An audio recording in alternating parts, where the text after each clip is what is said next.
नमस्कार दर्शकों, आप देख रहे हैं अमर उजाला डिजिटल और मैं अलीगढ़ से चमन शर्मा।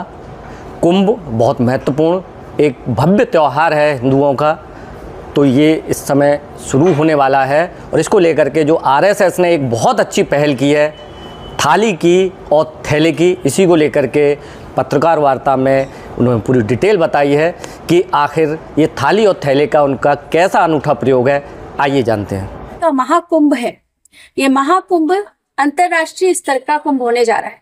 हालांकि हमारे योगी जी ने तो अर्ध कुंभ ही इतना बड़ा कर दिया कि डिफरेंस कर पाना थोड़ा मुश्किल हो पाता है, परंतु इस महाकुंभ में अंतरराष्ट्रीय स्तर पर होने जा रहे जन सैलाब को भारतवर्ष की ओर से एक नई पहचान देनी है और इसमें पर्यावरण संरक्षण समिति द्वारा एक अनूठी पहल पहली बार की जा रही है और वो है कि जहां हम पवित्रता की बात करते हैं, मन की पवित्रता की बात करते हैं, तन की पवित्रता की बात करते हैं और अपने समाज और पर्यावरण की भी पवित्रता की बात करते हैं, तो इस महाकुंभ से बढ़कर कोई जगह स्थान हो नहीं सकती। जिस गंगा, यमुना और सरस्वती के मेल के सरोवर में हम स्नान करके अपने आप को शुद्ध कर अपने आत्मिक और शारीरिक शुद्धि की बात करते हैं, वहीं माँ गंगा, यमुना और सरस्वती को भी शुद्ध और पवित्र रखने की जिम्मेदारी हमारी है। और इस अनूठे अभियान को करने के लिए एक बहुत अच्छी पहल हमारे आरएसएस द्वारा की गई है और वो ये है कि हम प्लास्टिक, पॉलिथिन्स और जो प्लास्टिक के थैले हैं या ऐसी कोई भी डिस्पोजेबल्स जो कि हमारे पर्यावरण को दूषित करते हैं, ऐसे महाकुंभ में उसको पूर्णतः निषेध करते हैं, बैन करते हैं। उसके उपयोग पर जो है हम भावनात्मक और नैतिक रूप से जन जागरूकता अभियान के माध्यम से उसको रोकने का प्रयास कर रहे हैं और आह्वान कर रहे हैं। साथ ही इसको सुनिश्चित करने के लिए कि पर्यावरण हमारा सुरक्षित रहे, हम घर घर से थाली और थैले का अभियान जो है आप लोगों ने आदरणीय श्री रणवीर जी के संरक्षण में सभी राष्ट्रीय स्वयंसेवक संघ के स्थानीय और हर स्तर के पदाधिकारियों द्वारा ये मुहिम चलाई गई है। हर सनातनी के यहाँ से, हर सच्चे पर्यावरण प्रेमी के यहाँ से थाली और थैले का अभियान, जिसमें एक एक थाली मिनिमम है, एक थाली एक थैला स्वेच्छा से दें और ज्यादा से ज्यादा की तो उनके उसमें कोई लिमिट नहीं है, जो कि कुंभ में 100 के बंडल के रूप में एकत्र करके हर शिविर में हर संत और साधु के यहाँ हर मंदिर पर पहुंचाया जाएगा। ऐसी सुंदर योजना जो है, ऐसी सुंदर छवि और भाव के साथ में इसका जो है शुभारंभ यहाँ पर हो चुका है और जो पदाधिकारी हैं उनका कहना ये है कि पवित्रता के इस मेले को पवित्र बनाने में और पुण्य कमाने में आवश्यक नहीं है कि हर व्यक्ति वहां पर साक्षात्कार रूप में उपस्थित हो, परंतु आप घर बैठे भी कुंभ का लाभ उठा सकते हैं, पुण्य का लाभ उठा सकते हैं और सहयोगी बन सकते हैं थाली और थैला दे करके। तो अपने इस महाकुंभ को प्लास्टिक मुक्त करें, गंदगी मुक्त करें, पवित्र मुक्त करें और यह कुंभ जो है पहली बार हरित कुंभ के नाम से जाना जाएगा इस मुहिम के बाद। और इस हरित कुंभ में हमारा आप सबसे ये आह्वान है कि इस भाव को, इस अनूठी पहल को जन जन तक पहुंचाने का कार्य आप लोगों के माध्यम से बढ़ चढ़ के होना चाहिए, क्योंकि एक सकारात्मक कार्य है। इस भाव को जन जन तक, मानस तक पहुंचाने का कार्य आपसे सरल हो नहीं सकता है, इसको पहुंचाएं। और मेरा अपना जो एक वर्डिक्ट रहता है कि हम कोई भी कार्य करते हैं तो क्रांति के रूप में करते हैं, क्योंकि समय ऐसा है कि किसी भी लक्ष्य को क्रांतिकारी तरीके से जब किया जाता है तब उसमें उपलब्धि जो मिलती है वो एक अलग होती है। तो हरित कुंभ क्रांति के रूप में इस बार महाकुंभ 2025 में आप सबका स्वागत है और यही संदेश है, पवित्र रहें, स्वच्छ रहें, पर्यावरण को स्वच्छ रखें, अपनी पवित्र नदियों को स्वच्छ रखें और पवित्र रखें और इस पवित्रता के साथ जो है जन जन को बहुत सारा पुण्य मिले। यही आह्वान, इसी के साथ हरित कुंभ की बहुत बहुत शुभकामनाएं, बधाई।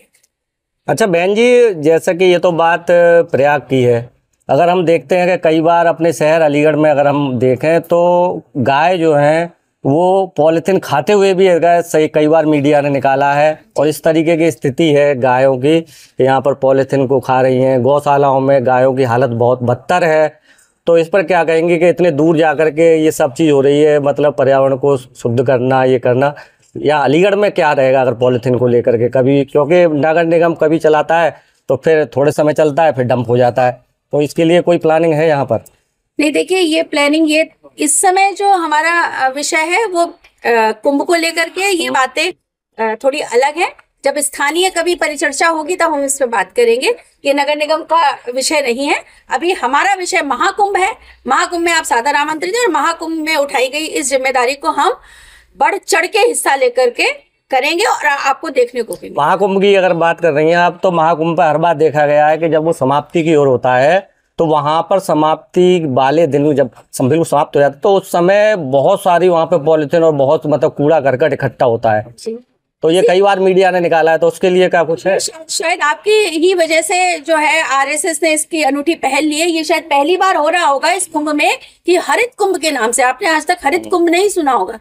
तो हरित कुंभ और पवित्र कुंभ की जो अनूठी पहल है, जिसमें हम एक क्रांति वर्ड और जोड़े हैं कि हरित क्रांति के साथ, हरित क्रांति के साथ जो है महाकुंभ हो रहा है, वो इसीलिए तो है कि शायद है कि इस बार जो है कुंभ के अंत में आपको पॉलिथीन वगैरह देखने को नहीं मिलेंगी और हर जन को इसमें जो है सम्मिलित करके जो है थैली और थाली का जो अभियान है वो हम शुभारंभ इसीलिए करते हैं। अच्छा मैडम, ये जो थैली और थाली का यहीं के लिए है या पूरे ऑल इंडिया में कुछ अलग अलग तरीके से डिमांड?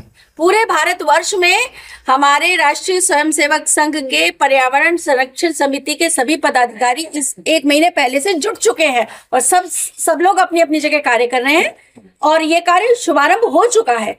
तो ये यहाँ पर आज जो है औपचारिक इसकी घोषणा जो है आप लोग के माध्यम से, यहाँ पर प्रेस के माध्यम से की जा रही है, परंतु इस पे कार्य तो ऑलरेडी 1 महीने पहले से शुरू हो चुका है और ये पूरा राष्ट्रीय स्तर का कार्य है। प्रश्न आपने किया तो हमारे जो 3 मोटो हैं उसमें आपके इस प्रश्न का मैं समझता हूँ 100% तो उत्तर नहीं मिलेगा, लेकिन उस दिशा में हम एक बहुत अच्छा कदम आगे बढ़ा चुके होंगे, क्योंकि पिछले कई कुंभ के और ऐसे जो धार्मिक आयोजन है, एक और मुद्दा आपने उठाया है स्थानीय स्तर पर, तो हमारी जो 3 बातें हैं, जन जन में कुंभ, घर घर में कुंभ और कुंभ में कुंभ, इसमें से हमें केवल कुंभ में थैले और थाली बांट करके ही इस काम को पूरा नहीं करना है, क्योंकि अनुमान है 30-35 करोड़ श्रद्धालु इस कुंभ में आएंगे, सरकार का ऐसा अनुमान है।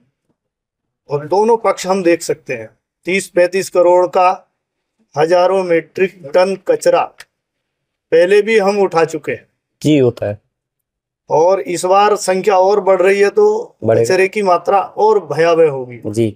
क्या कर सकते हैं? तो हमारी बातचीत वहाँ स्थानीय प्रशासन से भी हुई है और हम लोग क्या कर रहे हैं, एक थैले का मतलब है आने वाले श्रद्धालुओं से एक आग्रह है, जन जन में कुंभ का मतलब अभी जो हम प्रचार माध्यमों के द्वारा ये समाचार समाज में दे रहे हैं तो उसका टाइटल है जन जन में कुंभ। उसका उद्देश्य है अभी से लोग अवेयर हों, जागरूक हों। कुंभ में जाते समय ध्यान रखें कि मैं पॉलीथीन लेकर के नहीं जाऊंगा, ले गया तो एक कपड़े का थैला है मेरे पास, उसमें डालूंगा। फिर भी अगर थैला नहीं ले गए तो हमारे जो वॉलंटियर्स हैं, ये मैं समझता हूँ करीब 25-30 लाख थैले थाली हमारे इस बार कुंभ में इकट्ठे होने चाहिए। तो वो सभी हमारे कार्यकर्ता 20 प्रवेश द्वारों पर खड़े होंगे और सारा थैला थाली वितरण करेंगे। तो वहां भी एक वायुमंडल बनेगा कुंभ के अंदर। क्यों बट रहा है भाई थैला थाली? तो थैले का उद्देश्य है पॉलीथीन को गंगा जल में और वहां की धरती पर नहीं डालना है।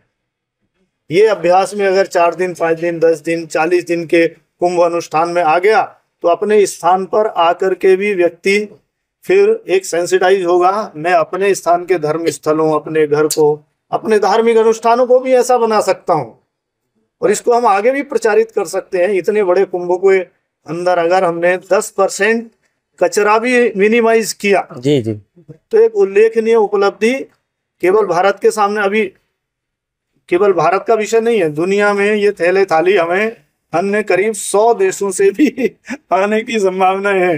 कचरा कलेक्ट करने के लिए कोई मतलब जो है कलेक्शन पॉइंट भी रखेंगे आप लोग? नहीं, वो हम सरकारी व्यवस्था को सहयोग करेंगे। हम उनको सुझाव दे रहे हैं, वॉलंटियर रखेंगे वहाँ पे। वॉलंटियर्स का काम केवल इतना है, आने वाले श्रद्धालुओं को थैला और थाली देना।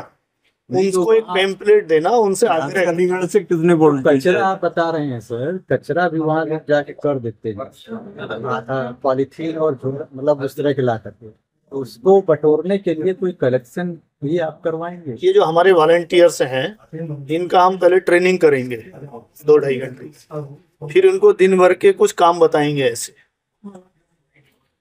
तो कितने आएंगे अभी इसका अनुमान नहीं लगा सकते, क्योंकि उसकी एक व्यवस्था हमने बनाई है, बड़ी अच्छी व्यवस्था। हमारा इको मित्रम एप्लीकेशन है, उस पर उनका बाकायदा रजिस्ट्रेशन होगा, और वो अभी शुरू नहीं हुआ है, उसको हम शुरू करने वाले हैं। कितने थैले बांटने हैं आपको वहाँ जाके, कितना बांटने? हाँ, ये तो जितने चले जाएंगे वहाँ। अभी तो हमारा टारगेट 35 से 40 करोड़ श्रद्धालु हैं, सबको तो नहीं दे सकते। फिर हमारी क्षमता कितनी है देश भर के अंदर, उतने थैले थाली आ जाएंगे, सब देंगे, आश्रमों में भी देंगे, जन समाज को भी देंगे। डिस्ट्रीब्यूशन पॉइंट कोई बनाएंगे या वो भी टहल टहल के देंगे? नहीं, वो सब तरह का। वैसे मुख्य रूप से जो 20 प्रवेश द्वार हैं उन्हीं पर हमारे कैनोपी लगेंगे, वहां लगाएंगे। फिर आश्रमों में भी हम पहुंचाएंगे। अभी आश्रमों से मांग आने लगी हमारे पास कि आप ऐसा अभियान चला रहे हैं, हमारे आश्रम में भी जरा कुछ थैला थाली वगैरह दे सकते हैं क्या? आप अपने स्तर से थैला बनवाएंगे या कहीं से आप ले रहे हैं? इसके लिए क्या है, हम समाज को एक दिशा दे रहे हैं। अभी ये जो आपको दिया जाएगा एक पत्रक, इसमें कुछ नाम भी दिए हैं, तो इसमें वो नंबर दिए हैं। किसी को अपने आप पूरा भेजना है थैले थाली, तो अपने आप भेज सकते हैं। इसमें बस एक ध्यान में हमें ये रखना है, पर्यावरण गतिविधि, ये 0 बजट का कार्यक्रम है हमारा, पर्यावरण संरक्षण गतिविधि का। हम कोई कलेक्शन इस पे नहीं करने वाले हैं। किसी ने 1000 थाली देने के लिए कहा, उसको कहा है आप इस पते पर डायरेक्ट वहां भेज दीजिए, एड्रेस ये है। और भी व्यवस्था बनाई है, एक अच्छे ट्रांसपोर्टर वो भी इसमें हमारा सहयोग कर रहे हैं, तो उनके द्वारा वहाँ सीधे भेज सकते हैं। तो इसमें हमारा कोई ऐसा विषय नहीं है। जागरूकता भी फैलाने का वहाँ कुछ काम करेंगे जो पर्यावरण को, वो सब एक पैम्पलेट के माध्यम से रहेगा। बहुत ज्यादा हम वहाँ कैंपेनिंग तो नहीं कर सकते या रैली वगैरह नहीं कर सकते। हमारा मुख्य काम तो ये प्रैक्टिकल काम है, हर एक के हाथ में एक थैला और थाली चला जाए, और वो उस थाली में भोजन करे, डिस्पोजेबल में भोजन नहीं करे, क्योंकि डिस्पोजेबल का सर्वाधिक कचरा तैयार होता है। पहले नंबर पर डिस्पोजेबल है, दूसरे नंबर पर पॉलीथीन है। पॉलीथीन इधर उधर उड़ता दिखता है, डिस्पोजेबल फिर पहाड़ के रूप में इकट्ठा होता है। क्या नाम क्या है? मेरा नाम रणवीर है, क्षेत्र संयोजक का दायित्व है। और आपसे इसके अलावा एक निवेदन है। आज जो हम ये प्रेस वार्ता कर रहे हैं, इसमें हम समाज को, क्योंकि जन जन में अभियान है, तो समाज के लोगों को, समाज के विशिष्ट लोगों को ही आगे बढ़ा करके कर रहे हैं। हम लोग उत्प्रेरक की भूमिका है पीछे से। कुछ आवश्यकताएं पड़ती हैं व्यवस्था निर्माण में, उसमें सहयोगी बनेंगे।